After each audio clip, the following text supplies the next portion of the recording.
In 1983, Dave won 17 games for the second straight season, while ranking third in the league in ERA and strikeouts. Opposing batters could only wince at his formidable slider. The best pitcher of the 1980s spent the 1970s as an outfielder. Dave Stieb never once took the mound at San Jose's Oak Grove High School, never once eased into the windup at San Jose City College. Destiny finally made a call to the bullpen when Stieb was a college junior.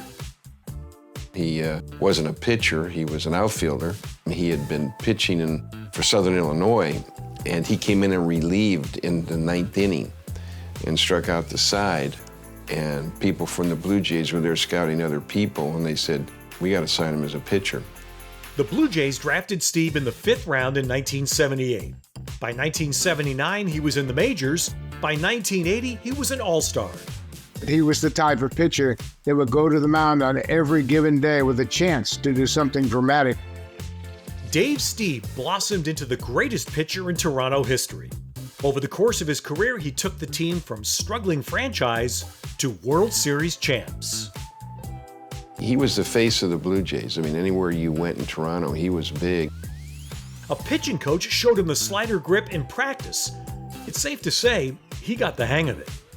In the 15 years I played in the big leagues, probably the best slider, the nastiest slider that I saw. You knew that you were going to see it every at bat, but trying to square it up was the most difficult part. And the slider, it looks like a fastball, and then it just breaks down into away from right-handed hitters. It's a sharp breaking ball. He and I used to argue all the time about throwing more fastballs, but his slider was so good and it was nearly unhittable all the time, so I can understand why he liked to throw it a lot. He was just so dominant that it looked like he was playing with kids. Got him on the inside corner. What a great pitch. Had the modern statistic known as wins above replacement, or WAR, existed in his day, Stieb might have won multiple Cy Young Awards. Stieb made 7 All-Star appearances, including as the starting pitcher in 1982 and 83. Yet, Stieb never finished higher than 4th in Cy Young balloting, maybe because those early Blue Jays teams were an afterthought in the national media. The Toronto Blue Jays might as well have been playing in Uganda. If the Blue Jays were on TV, it was rare. But Dave Stieb's name was well known by anyone who stepped into the batter's box. The fearsome right-hander led the league in hit batters 5 times. He drilled 129 hitters in all, more than twice as many as anyone in Toronto history. Look out, he got Rice's shoulder. And now Jimmy's going out. Rice is going out. Rice has been hit on the wrist. Here come both teams. We got a brouhaha. He was so intimidating for batters that it just felt like they would have a better chance of getting hit by a pitch than hitting one hard against Dave Stieb. Like any pitcher, he understood how important it was to be able to pitch inside.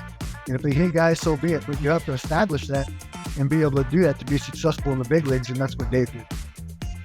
Stieb won the second most games in the majors during the 80s. And for all his wins, he endured a heartbreaking string of losing no-hitters in the 9th inning. But he eventually sealed the deal by throwing the first and still only no-no in Blue Jays history against Cleveland in 1990. The long frustration is finally over. The first in Toronto Blue Jay history recorded here in Cleveland this afternoon. All along, he did things his way, with an iron will that was not to be messed with. Stieb once said, "I can get mad out there if I want to. It's my game." That applied to opponents and to teammates too.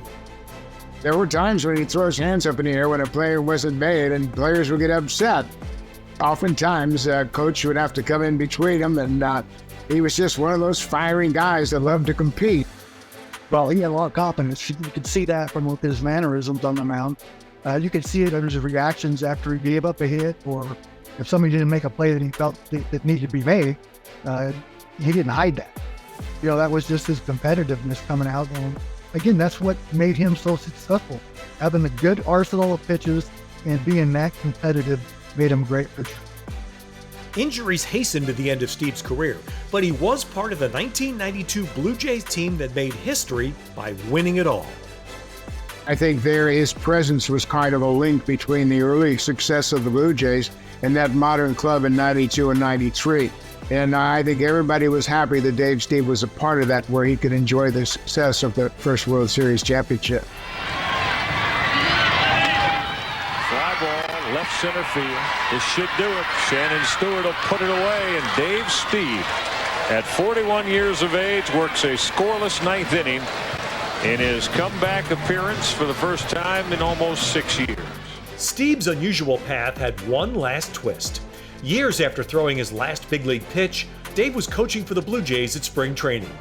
He noticed the injuries that forced him to retire no longer bothered him, and he still had good velocity on his fastball. The Blue Jays signed him to a minor league contract, and he eventually earned his way back to the big club for 19 more productive games. Dave Stieb started as an outfielder, but finished as a pitcher.